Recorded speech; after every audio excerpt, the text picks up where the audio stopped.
Jennifer Cohen with Pessy to share some exciting news. At least it's really exciting for me, that my newest book, Thank You Breath, Finding Peace and Power from the Inside Out, is now available and out in the world.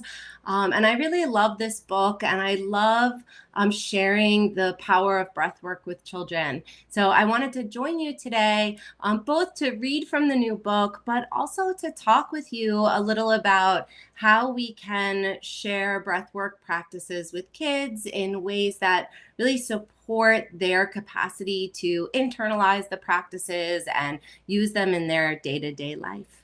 So thank you so much for joining me.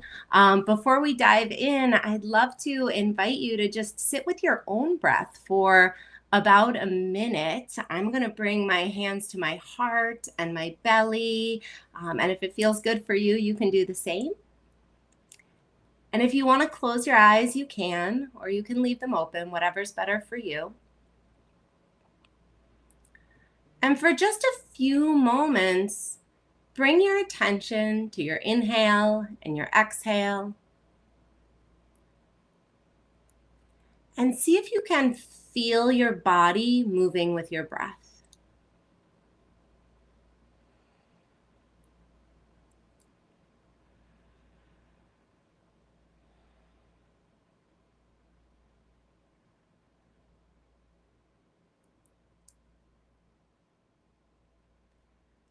And for the first few moments that we do this together, don't try to change your breath in any way. Just notice it. How am I breathing today? Maybe your inhale is longer than your exhale, or your exhale is longer than your inhale. Maybe you can feel your body moving more at your chest or your belly. Just notice what's happening for you with your breath.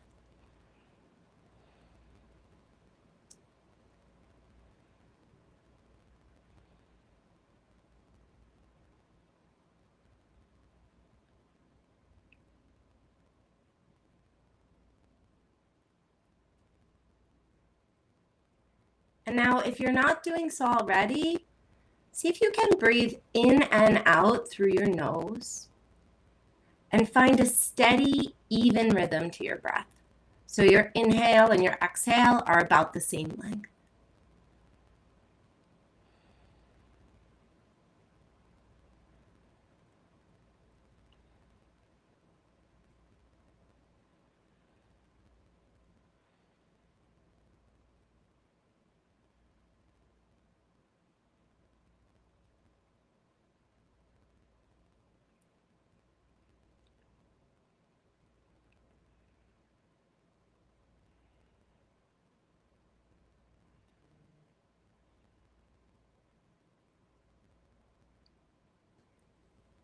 And on your next breath in, bring your hands up overhead and reach just a little bit taller. You can't see my fingers, but I'm wiggling them. You can try that if you like. Breathe in and bring your energy up, and then give your hands a little shake on the way down. And then just take a moment to notice how you feel. Right? Paying attention to your breath, your body, just for a few moments can often change how we're feeling, even if nothing else around us changes. And that's something that is really important for the kids in our lives to know. Right? One of the reasons that I wrote this book, Thank You Breath, is because much of my work is focused on helping kids access and learn how to use their inner resources. And I think of those inner resources as the resources of our body, our mindset, and our breath. And this book is the third book in my Thank You Children series. So the first one, Thank You Body, Thank You Heart, focused on self-compassion and gratitude for the physical body. And the second book, Thank You Mind, focused on our mindset as we experience different emotional states. And then this book, Thank You Breath, the third in the series, is really about harnessing the power of our breath, both to help ourselves find a little more internal peace in what can be a really rocky, challenging world, and also to find ways to use our breath to harness our power so that we can act in the world with agency and with personal power, even during difficult times. And many of us have experienced in our own lives the power of using breath work, both to bring our energy up and to bring our energy down. And something that I notice often in my work with children, and in sharing practices with adults to then share with children, is that with kids, we're often focused on the calming breath work. And I definitely understand that. I've spent a lot of time in classrooms, and I have a 5-year-old and a 9-year-old, and I sure have done my share of wanting to use breath work to help my kids calm down, settle their big emotions when they're really worked up, overwhelmed, upset. And one of the reasons that I really wanted to talk with you about this topic today and share this book with you all is because I've made some missteps in sharing breath work with my own kids, even after 15 plus years of teaching mindfulness and yoga, including lots of breath work in education spaces and community spaces. So even with lots of experience teaching these practices, when it came to my own family and my own children, it was really easy for things to go sideways. So I was hoping to share with you just a few of the things that have helped me get back on track with my own kids, and then share the book with you, because I really intended the book to be both a way to teach kids about the power of their breath and also to prompt some really powerful conversations among families and also between educators and counselors and the kids that they work with. So I'll tell you, when my kids were babies, it was very, very easy to powerfully access breath as a way to help them settle. And that's because when they were babies and they were upset, my focus wasn't on telling them what to do. My focus was on regulating myself. So maybe you've had this experience of a baby being upset and you hold them to your body and you breathe, and their nervous system starts to match our nervous system, right? Their breath starts to sync with our breath. And that was a really powerful experience for me when my kids were young, and it was the go-to thing. So many things. You can walk, you can rock, you can sing, you can For me, when my kids were babies and they were upset, they were right on my body with my breath. Right? And then somehow as they got a little bigger and they got a little chattier and they got a little more able to receive language and instructions, I made the mistake of quickly starting to shift from "here, come breathe with me" to "you're upset, you should breathe." And as I say it now, it makes me laugh because it's so clear that even though I was really well-intentioned and I was trying to teach my kids breath work, I wasn't just like throwing it at them, there was still a big shift from "I'm here for you" to "you need to take care of yourself." And I think that that's a mistake we can make a lot as we try to teach kids to access their inner resources is we get so excited to share with them the idea that they have personal power that we forget that they might not quite be ready to use it on their own yet, right? So my point being, as my kids got older and they were having a hard time, I was often encouraging them to breathe, but I was forgetting how important it was for me to breathe with them. And I was also forgetting how easy it is for a child to feel like their big feelings are being minimized or dismissed. And, very similar to telling a person who's really upset to calm down, telling a person who's upset, especially a little person, to take a deep breath often backfires. And it backfires for two big reasons. One is it can feel really dismissive. Just like saying calm down to an upset person, saying take a deep breath to a person who's struggling, overwhelmed, upset, can feel like you just want them to stop crying or stop yelling or stop having whatever big feeling they're having. That wasn't my intention, but that's how it can easily come across.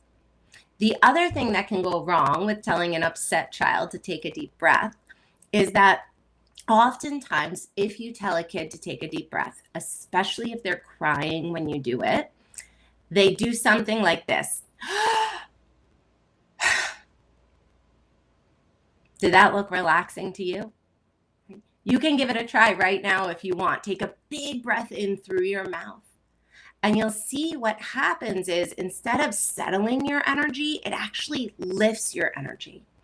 And often we forget that the breath is so powerful, not just for its capacity to help us settle, but for its capacity to help us energize, right? But we get so caught up in the calming and the settling that we forget.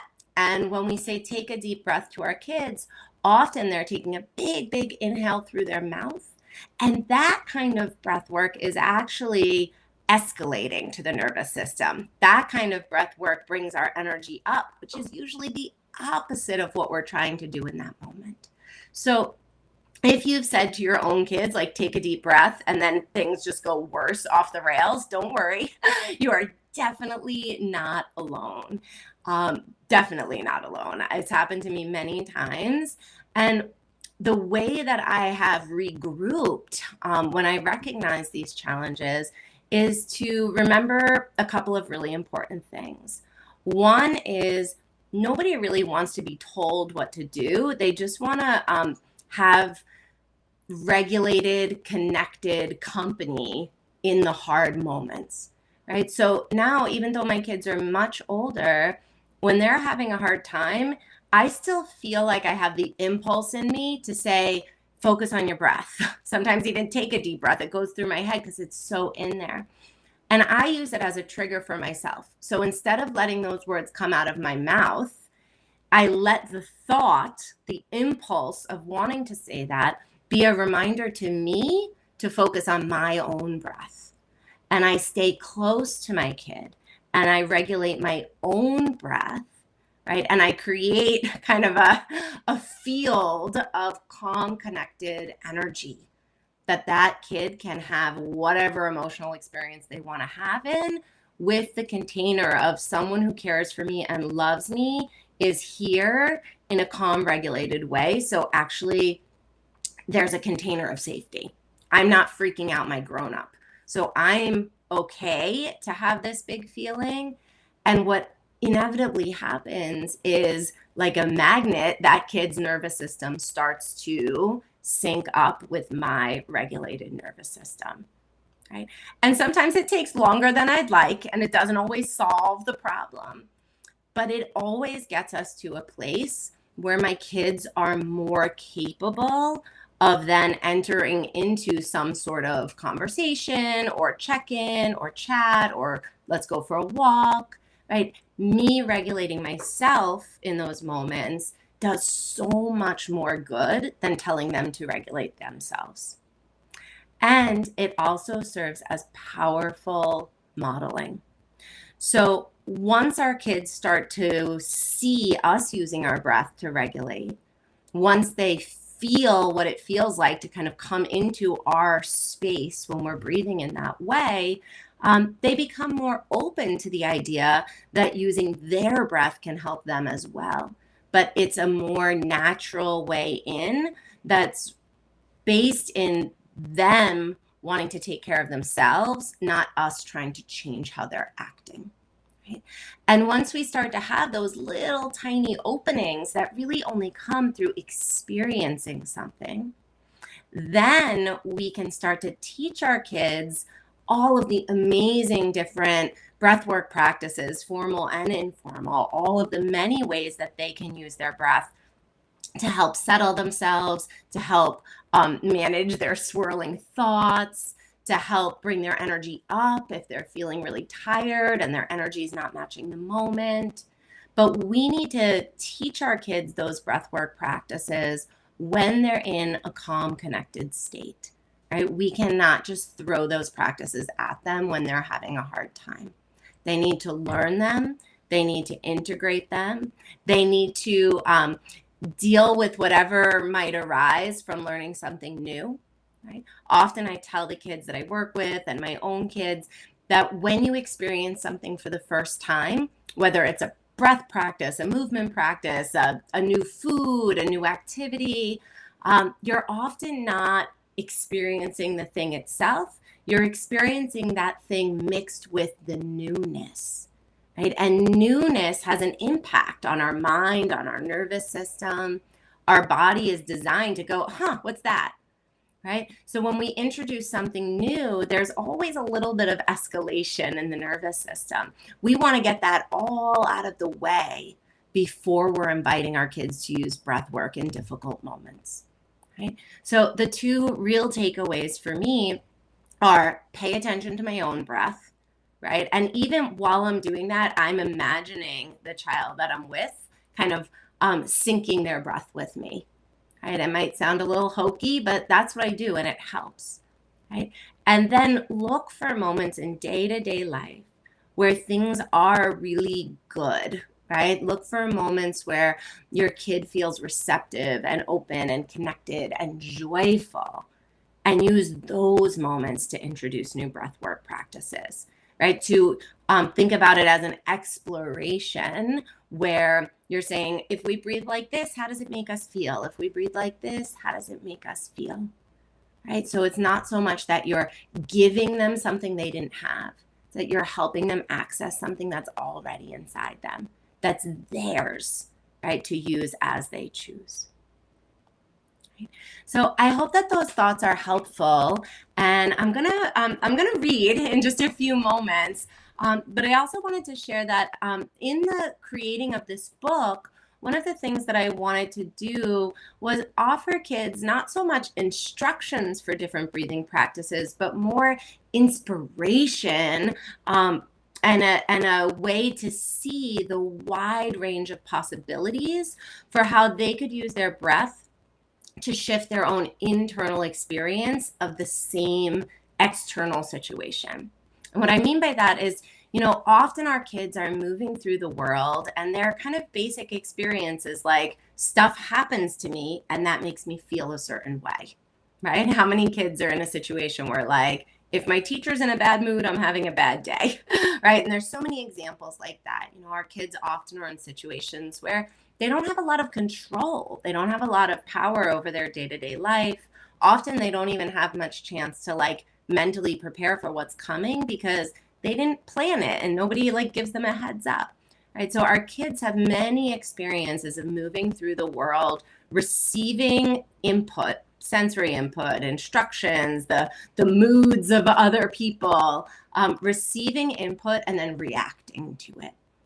And what I think we all hope is that our kids can find the internal strength and capacity to receive that external input and then pause and filter it through who they are and their body and their breath and their mindset, that we can give our kids the opportunity to bring their inner resources to bear on any given situation, even the good ones, right? So that they can make some active decisions about how they want to engage in their life, so that they can respond instead of just reacting. And so that when that teacher is having a bad day, they potentially have the capacity within themselves to shift their own experience, even if what's happening around them doesn't change.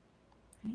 And that doesn't mean everything is fine. And that doesn't mean we shouldn't act to make the world better for our kids and teach them to advocate for themselves. But all of those things can be true at the same time. Okay? So with this book, I wanted to give kids sort of a broad picture of how the breath can powerfully help them move through their day. And then at the end of the book, there's some more detailed instructions for specific practices, some notes for caregivers and educators on teaching breathwork practices. But the bulk of the book, as it's meant for the kids, is really about, hey, look at how much you have control over inside yourself. Yeah. All right. So thanks for joining me for this. I'm going to pop up some slides on the screen so that way you can so that way you can see the book a little more clearly. So hopefully you can see the cover right now. I also want to say a big thank you to illustrator Karen Gilmore, who I love working with, and she really brought this book and the whole series so powerfully to life. I'm so happy with just how much love I feel when I look at these illustrations. They make me kind of warm and fuzzy. I hope they do that for you too. All right, so here we go. Thank you, breath, finding peace and power from the inside out. Did you know you have a superpower? We all do, our breath. Right now, every one of us is breathing. We may not be paying any attention to our breath, but it's there for us all the time. With a little awareness and a bit of practice, we can all use our breath to help us power up when we need energy, settle down when we're overwhelmed, and lots more. I hope this book helps you discover all the hidden powers your breath can offer. Much love, Jenn. The breath I take to stay alive has hidden powers that help me thrive. It supports me in all kinds of ways and brings me peace on many days. When I wake up, a big breath in tells my body it's time to begin. A new day is here and I'm moving slow, but a breath of fresh air helps me get up and go. I head toward the kitchen to see who's awake. A scent meets me first. Someone started to bake. Thank you, breath, for bringing this treat. Traveling on the air, it's delightfully sweet. When I head outside, a gentle wind blows. I feel it around me right down to my toes. The earth making wishes, a dandelion breeze. I add my breath to it, feeling peaceful, at ease. Thank you, breath, for helping me play. I notice you changing throughout the whole day. Sometimes you're soft and sometimes you're strong. Some breaths are bubbly, some steady and long. Some breaths help me jump and some help me sing. I'm grateful for all the joys my breath brings. When I give it some thought, it's easy to see there's much more to breathing than there seems to be. There are times as well when I slow my breath down to stop my worries from swirling around. My fears aren't gone, but they're not quite as loud. I take a short pause and step back from the crowd. A giant sigh out, and I'm ready to stand, accepting some help from a warm, loving hand. My breath connects me to a strength deep inside and helps me find courage when it's trying to hide. I head into the world and I do my best. Moving my body helps when I'm stressed. And while I move, my breath is right there, powering me up with energizing air. Listening to my breath is a wonderful way to relax when it's time to wind down for the day. Inhale and exhale, and after a while, without knowing the reason, I feel myself smile. When the world goes sideways or upside down, when I want to shout out and stomp on the ground, I feel angry feelings beginning to rise. But a breath helps me pause and see through others' eyes. If I don't want to talk, if I just want to be, it can help if someone stays close by to me. Breathing together makes me feel less alone, like someone just gets it. My feelings are known. In the quiet of night, when the world goes to bed, I count my breaths, and it settles my head. The swirling and whirling of thoughts from the day start slowing down and have less to say. Then all through the night, my breath knows what to do. Breathing in, breathing out, and yours does it too. Thank you, breath, for helping me see the peace, power, and joy that all live inside me. Thank you so much, everybody, for joining me today. I'm really grateful for you being here and hanging out with me, and most of all, for sharing these practices and these intentions for peace and power and joy with the children of our world. It's challenging out there, and they really need to know how to move through the world, staying connected to their own peaceful, joyful, powerful selves. So thank you so much. The book is out in the world and available at all the usual places.